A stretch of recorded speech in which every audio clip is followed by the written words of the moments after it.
The 2016 season is rolling. Welcome to Week 3, football fans. This week has the ability to set the tone. Some of our teams have hit their strides while others are still looking for a win. We'll see who stalled out and who came out on top. It's all coming up next on Gridiron Glory.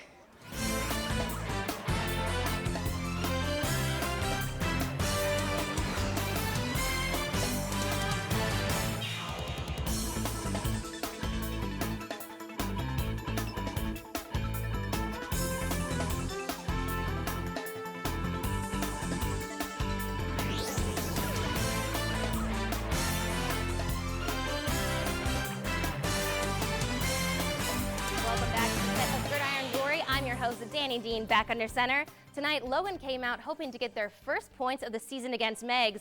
The Jackson Ironmen looked to get back to their winning ways at the home opener against West Jefferson. In the TVC Hawking, the Southern Tornadoes came into this week undefeated, and they traveled to Wahama to face the White Falcons. The Waterford Wildcats also tried to keep their perfect record in a rivalry game against Fort Fry. And we made two stops in the MVL, first at Crooksville for their game against Tri-Valley, then to Maysville's matchup against Philo. But let's kick it off in the TVC Ohio. Last year, the Logan Chieftains gave the Meigs Marauders their first loss of the season, but this year the Chieftains have failed to land on the scoreboard. Josh Gregory was out in Pomeroy to see if the Chieftains could bring it all together tonight. You know, Danny, with only 78 total offensive yards this season versus a Meigs team that has compiled 733 yards, the Chieftains definitely had their work cut out for them. And the Meigs Marauders also had a big old chip on their shoulder because after a huge loss to the Aces in Week 2, head coach Mike Bartram, he was pulling out all the stops. Now here he is getting his team fired up, getting them pumped tonight. And his two boys, they get things rolling early. Cody Bartram connects with Zach Bartram there on this 14-yard gain in the opening drive. But Zach Bartram, he's not done. On the next play, here he is scampering down the left sideline for a 13-yard pickup to put his team in the red zone. Meigs, they're knocking on that door, and Lane Collins, he's punching out. Marauder touchdown number 1 from 4 yards out. So they go up 7-0 early in the first, and Logan, they're not happy with that. So on the ensuing drive, Preston Yates goes for the sweep on the outside. Here it is, picking up 34 yards. However, that drive would stall, and Meigs, instead of capitalizing on this opportunity, they let loose a barrage of penalties, racking up 6 in total in this drive alone. This play would be called for a personal foul on Meigs. But late in the second quarter, they pull it together, and with Bartram and Collins moving the chains, they can't be beaten. Here's Collins on a 13-yard pickup down the middle, putting his team deep into Chieftain territory, and this sets up Cody Bartram, and he finds the open hole off the read and crashes his way into the end zone, putting the Marauders up 13-0 going into the locker rooms. But Logan, they came to play in the second half, and after tying it at 19, but Meigs, they dug deep, and they found the final touchdown they needed with 3 minutes left, winning this one 25-19, Danny. Yeah, another win for the Marauders, but it was a pretty quiet first half. What was going on there, Josh? Well, Meigs obviously had the better offense going into this game, but they were sloppy tonight, Danny. This gave Logan some opportunities late in the game to build momentum and almost take this one. They racked up numerous penalties that stopped any momentum after scoring their first touchdown. In fact, on the Marauders' second drive, they racked up a total of 6 penalties with a loss of around 60 yards. They found themselves 3-48 after making it to Logan's 16-yard line, and they were forced to punt it away on a drive where they could have easily scored. I thought we were past this kind of sloppy football. Week 3 is not the time to be making these mistakes. So, Josh, after the half, Meigs completely lost their momentum. What happened? Well, Logan just came alive. Brady Walsh was unstoppable coming out of the locker rooms. He scored Logan's first touchdown of the season on a 21-yard rush, but he wasn't done. With 8 minutes and 44 seconds left, he connected with Tommy Braining for a 24-yard touchdown pass to tie the game at 19.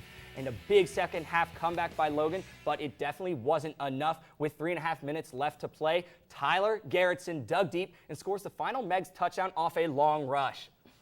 Meigs taking this win 25-19, but Logan, they definitely fought tonight. They more than doubled their total offensive yards on the season and ended their drought on the scoreboard. It took them a couple quarters to find their groove, but they gave the Marauders a run for their money. And with the help of Garrettson and Bartram, Meigs will go 2-1 on the season and take some momentum into their first conference game against Vinton County. Great work, Josh. So you think if you're not suited up in pads that your name will not get mentioned on our show, but that's not the case. There's a simple solution. Just follow Gridiron on Twitter. Use the hashtag GG16 in your tweet. It may end up on our show. And you can also get a little FaceTime by adding us on Snapchat. If you snap us throughout the week or on game day, your picture can end up on the show. And don't forget to give Gridiron a like on Facebook as well. Now, this is my 4th year of being a part of the Gridiron family, and it's been pretty cool to watch these teams and our coverage improve every single year. Eric Threet is going to break down the 3 factors that make a playoff caliber team in this week's Threet's 3. It's always interesting to see how teams want to make that playoff push. Every year, there are teams that come across at every level that are known to be dominant, teams that are known to be okay, teams that come up, and teams that drop off. We've seen Tri-Valley consistently win in their conference. Same thing with Jackson, same thing with Trimble, same thing with Athens. Teams that are always hanging around at the top just come this close, like Nelsonville, York, and Maysville. But they're on the come up this year. River Valley has turned the corner in recent years. So is Zane Trace. But the Pioneers have fallen off this season. Why is that? I want to talk about qualities that make a playoff team outside of talent. Now, the first thing I notice about all championship teams is a solid foundation. That includes coaches, game plans, goals, the team's identity, understanding whether you're run heavy, West Coast, if you have a 3-4 defense, 4-3, 5-2, all 3, understanding your strengths, sticking to them, no matter what. If you're losing, if a player gets hurt, always stick to that game plan. And you need a respected coach or coaching staff, keeping everyone focused and primed to achieve their goals. The next thing I see is a family. Loving and caring about the player who lines up next to you, establishing an inclusive culture, lines up directly with understanding your strengths and weaknesses. If you don't know the guys in the locker room, it's going to limit what can be done on the field. So build trust with each other. Look what happened to the Lakers when D'Angelo Russell took that video of Nick Young cheating. Swaggy P lost his fiance, and the Lakers lost almost every game they played this year. So go out and have some team dinners. I know Wahama has team dinners every Thursday. Meigs eats dinner together or on Friday at a local church. Knowing that you can depend on the other 10 people that you line up with allows you to go out and play your game. See, now once you establish a foundation and a strong bond, last thing you need is confidence. Have a swag about you. Believe in you and believe in your team. Don't think the job can be done. Believe it can be done. Believe you can make the tackle. Believe you can pick up the first down on a 3rd and 15. Mental toughness gives you an advantage in any sport you play. Now, I apologize for my Lakers references again, but Kobe Bryant, Mamba mentality. Kobe always took the last shot because he believed he could make it. So carry yourself like you're going to go out and accomplish your mission. Look at the Warren Warriors today. They scored 65 points and won 65-0. They scored 70 points all year last year. They were pimping the day.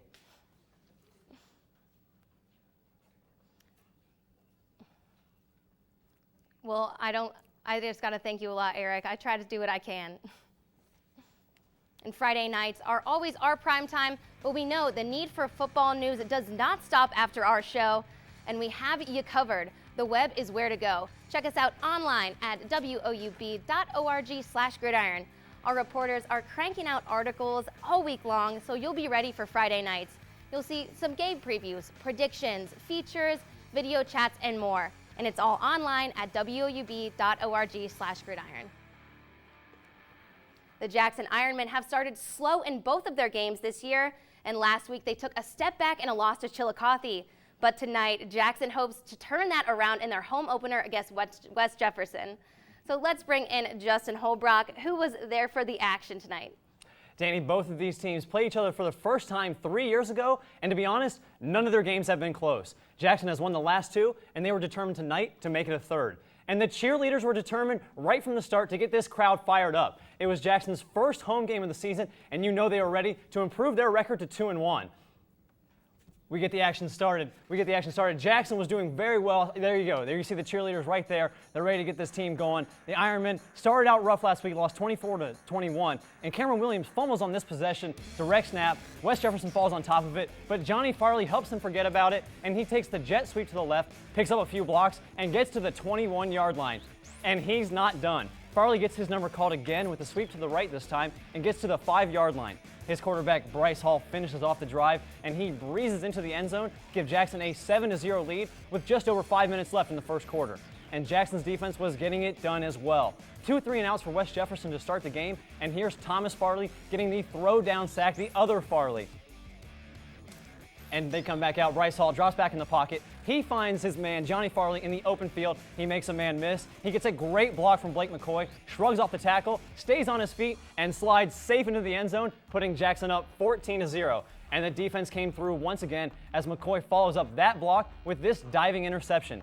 He'd have even more to celebrate as 3 plays later, he snagged a pass from Hall for a 42-yard touchdown, making it 21-0 Jackson. Jackson added another touchdown on defense before getting this 24-yard strike from Hall to number 22, Dylan Coffey, putting the Ironmen up 35-0 before the end of the first half, and it was more of the same in the second as they cruised to a 49-9 win. Man, it looked like Bryce Hall was really clicking with his receivers. What did you see from him in the passing game tonight? Well, Danny, I tell you what, Bryce Hall looked unstoppable in Jackson's first home game this year. For the 3rd week in a row, Jackson got off to a slow start, leading just 7-0 at the end of the first quarter. And I don't know what his dad and coach Andy Hall said to him before the second quarter, but it definitely worked. Hall exploded for 3 touchdowns in that second quarter and really took control of the game. Jackson is known for its punishing running attack, but Hall has a whole new dimension with this passing game, making Jackson a huge threat on offense. But that's not the only threat that Jackson poses for other teams. The defense didn't allow a single touchdown, with the Rough Riders points coming from a safety and a fumble return for a touchdown. And when it was all said and done, the Ironman defense gave up just 49 yards rushing while also picking up a touchdown in the second quarter. Justin, looking at the stats tonight, Jackson, they just dominated in every category. What do you think stood out the most for the Ironmen? Well, Danny, the numbers you see from Bryce Hall all came from the first half, which is impressive because he didn't throw a single pass in the second half. Plus, Blake McCoy added 3 touchdowns of his own, including a 92-yard kickoff return for a touchdown and that interception that you saw. Great work, Justin. Good to see Jackson back in their winning ways. And we got to give a big shout out to all those people who subscribe to the Gridiron Glory newsletter. It includes a list of games we're heading to, where I'll be looking for our next fan of the week, conference standings, and the top highlight from one of Friday night's games. And every Monday, that info will be sent straight to your inbox. And so if you're not on the list, just shoot us an email to gridiron@woub.org. There's so much action in the NBL tonight, we couldn't just pick one game for you guys, so we went with 2. Our very own Megan Stamper stopped at Crooksville tonight for their matchup against Tri-Valley, and then she headed to Maysville for their game versus Philo. And Megan, let's start off with the Ceramics and the Scotties. And dominate. I expected them to come out and dominate, and that is exactly what they did. However, I was a little shocked with the lopsided outcome over in Maysville, but first let's talk about that Scotty domination. The Ceramics knew that they were going to have to pull some tricks out of their hat early on to knock Tri-Valley off their game, and they did just that, going for the onside kick on the first kickoff of the game. They were able to recover, but they weren't able to get anything going on that drive. And Tri-Valley was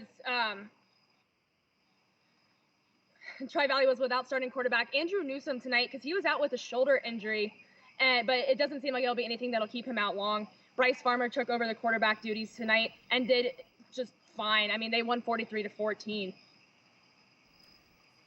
A big win from the Scotties. How were they able to contain the Ceramics tonight? Danny, the Ceramics had their chances to get something going, but they had trouble holding on to the ball.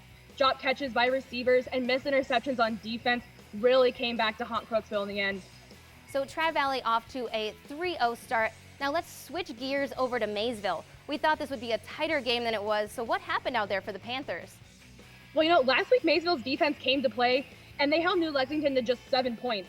But this week was a different story, giving up 27 points to the Electrics, who walked away with a 27-7 win.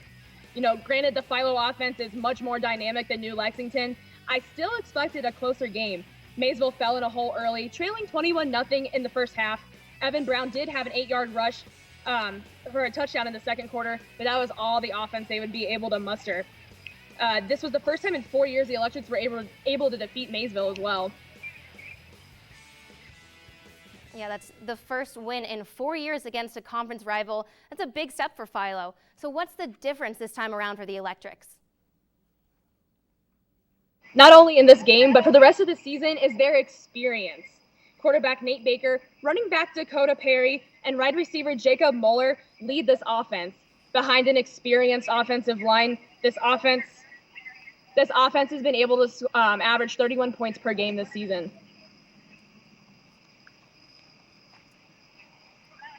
Well, great work, Megan. We're glad you make it out to 2 MVL games. So great work. Thanks a lot. And we had a lot of people giving us love on Snapchat this week. But the 2 snaps that stuck out the most, I got to give it to the first Snapchat of the week to the boys out in Southern. They're back again, keeping it consistent with those intimidating death stares. And they threw up that geotag before they hit the road to face Wahama. And the second snap comes to us from Belfry. Looks like Dejan Bedgood and the Logan boys getting in the zone with that golden eagle hanging out on Belgood's shoulder. I love the creativity, guys. After winning just 10 games in the past 3 seasons, the Waterford Wildcats decided it was time for a change. They promoted junior high head coach Eric McCutcheon up to lead the team. But he isn't the only McCutcheon on the field for Waterford this season. Russ Heltman joins me with the story. Danny, head coach Eric McCutcheon has Waterford football playing with an intensity this school hasn't seen in quite some time. The impact of the McCutcheon family has the Wildcats' sights set on their first playoff berth since the 2002 season.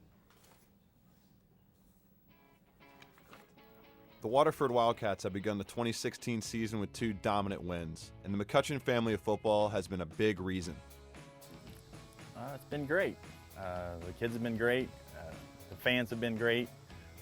It's just been a great atmosphere, and it's went as well as planned. Coach McCutcheon is joined by his brother Darren as an assistant and his son Tyler, a senior running back on the team. The 2 brothers share a strong chemistry on the sidelines.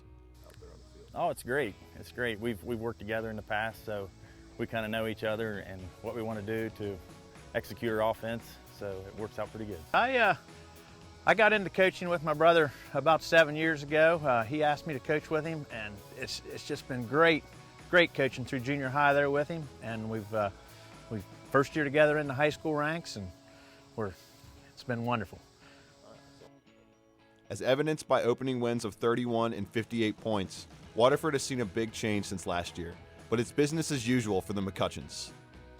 There's a big difference when it comes to the coaching staff. Just all around coaching staff, really. My dad's been coaching me since 3rd grade, so there's really no difference with him coaching me this year. No different than any other boy. He just fits in just like one of the other boys, so I don't even realize he's actually my son out there.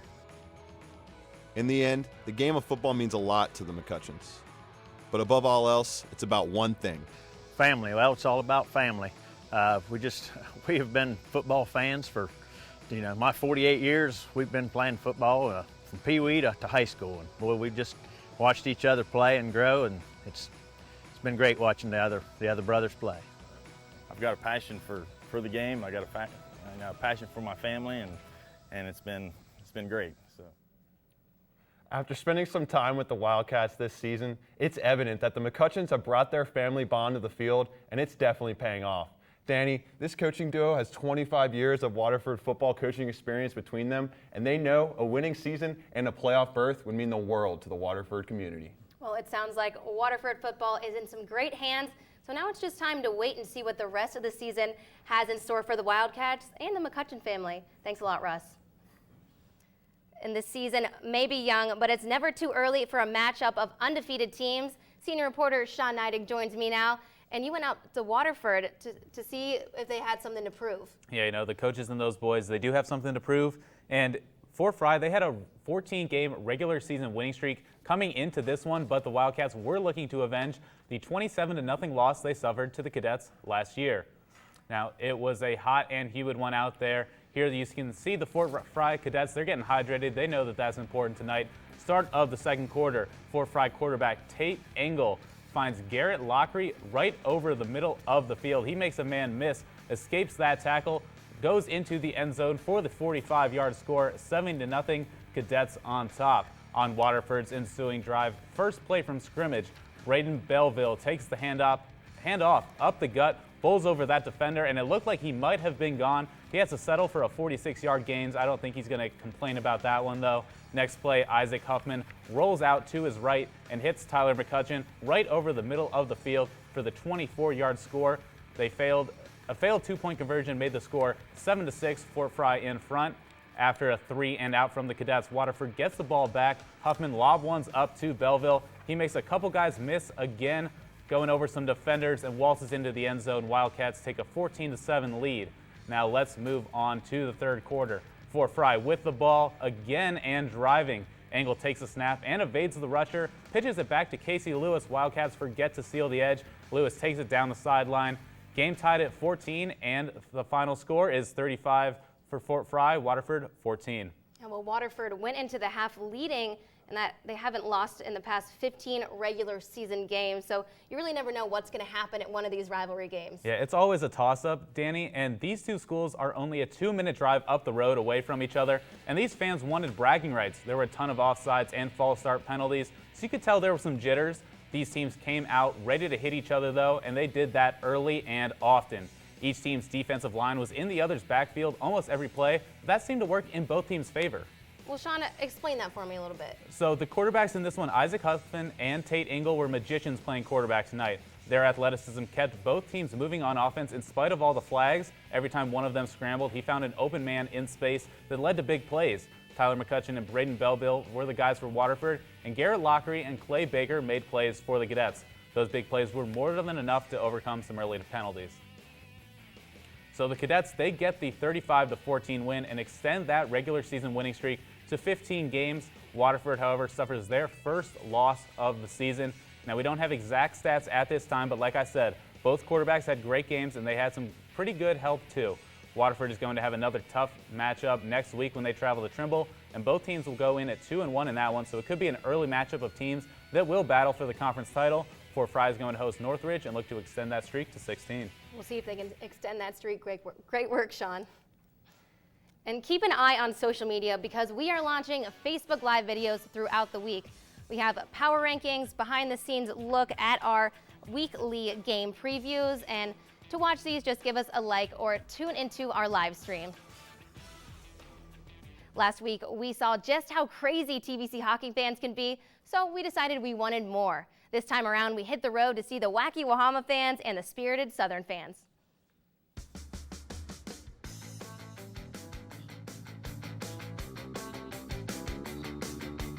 You guys want to be on TV tonight? Yeah. Yeah? All right. I came out here tonight because I am trying to find my fan of the week. So do you guys think you have what it takes to be fan of the week? Yeah. My name is Whitney. Whitney, are you Wahama's biggest fan? Yes, Okay. I'm Wahama's biggest fan. I love Wahama. So give me your biggest Wahama cheer. That was awesome. Number 62, Connor Thomas. He plays offense. He's on the line. Go Tornadoes!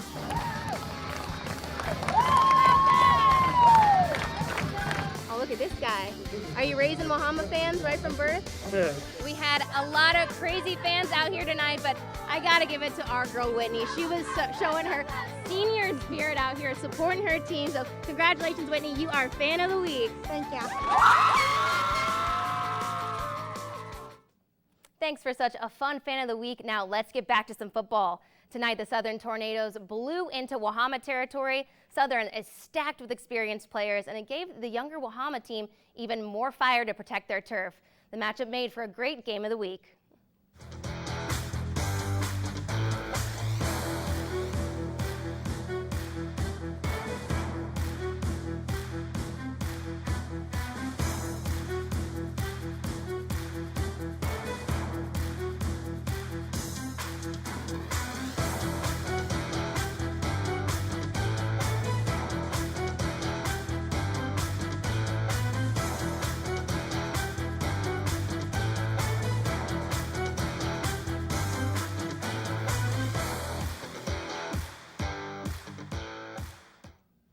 It was good to go out to Wahama for this game, and TVC hockey reporter Joseph Payton, he was there much longer than I was, so tell me a little bit more about what happened tonight. Well, Danny, the conditions for football tonight were perfect, and the teams are ready to lace up their cleats and play some football. Wahama comes into this game at 1-1, looking to hand undefeated Southern their first loss of the season. Now, Wahama, they took a loss last week at Waterford 58-0, so you knew that they were going to be ready to go, but it wasn't going to be easy.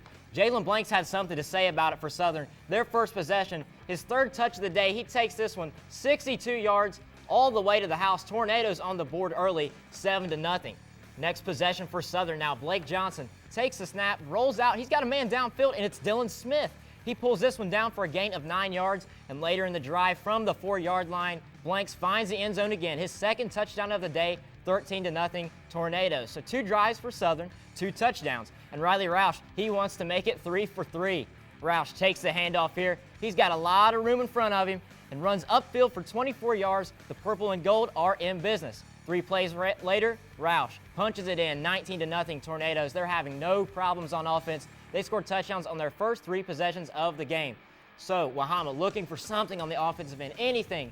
3rd and 8, Brighton Gate airs it out to Colton Arrington just off his fingertips. They punt. 20 seconds left till halftime now. They hand it off to Riley Roush, and he handles the rest. 37 yards to pay dirt. Tornadoes take a 31-0 lead into halftime. They go on to win this game in impressive fashion, 48-8. Wow, Joseph. So we saw that Jalen Blanks had a big night for Southern. What allowed him to have so much success? Well, Danny, I think what it comes down to tonight was speed. Jalen Blanks was hands down the fastest player on the field. And Southern, I think they did a really good job of utilizing that speed in their play calling tonight. They were able to get him the ball on the outside edge and let him turn upfield and burn defenders in the process. His first half performance was unreal, Danny. He had over 100 yards by the end of the first quarter alone and 204 yards on the ground at halftime. He crossed the goal line 3 times in the first half, 2 of which came from 62 yards out and 74 yards out. Seriously, it's a monster game from him, so we'll definitely have to keep an eye on him throughout the season. Great work tonight.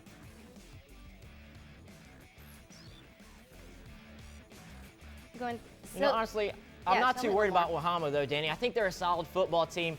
They're on the road next week. They're back home next week against Belpre. I think they're going to be just fine. They're still a good football team. Yeah, they definitely are. So we'll keep an eye on them this season. Great work tonight. And before we look forward to next week, let's check out the best of the best. Week 3 did not disappoint, and we had a tough time picking our plays, but let's get this started. Starting it off at number 3, the Fort Fry hosted Waterford for this big rivalry game. The Cadets, Tate Angle takes the snap. He's nearly sacked, but he pitched it out to Casey Lewis, and he runs it down the sideline to get number 2. And for coming at us at number 2, it's the Jackson Ironman, Bryce Hall. Drops back and hits Johnny Farley right there. He sprung off the ground and grabbed that pass. This guy may be little, but he is fierce. Farley battles off defenders, and he takes it 48 yards to the house. And for our top play of the night, the Southern Tornadoes, they dominated in Waterford. Jalen Blanks, you just heard about him. He took this handoff, and once he's down the sideline, he sauced the White Falcons for a 62-yard touchdown, running all over the gridiron tonight. Definitely someone we'll keep our eyes on. And it's still early, but I feel like it's already flying by. Join us, same time, same place, next Friday, and we'll see who will boast their records and get us closer to the halfway point. But let's take a look at who we're going to be watching in Week 5. We're going to see Unioto and Zane Trace. And for everything else, you can check us out online. There's nothing better than Friday nights and Gridiron Glory.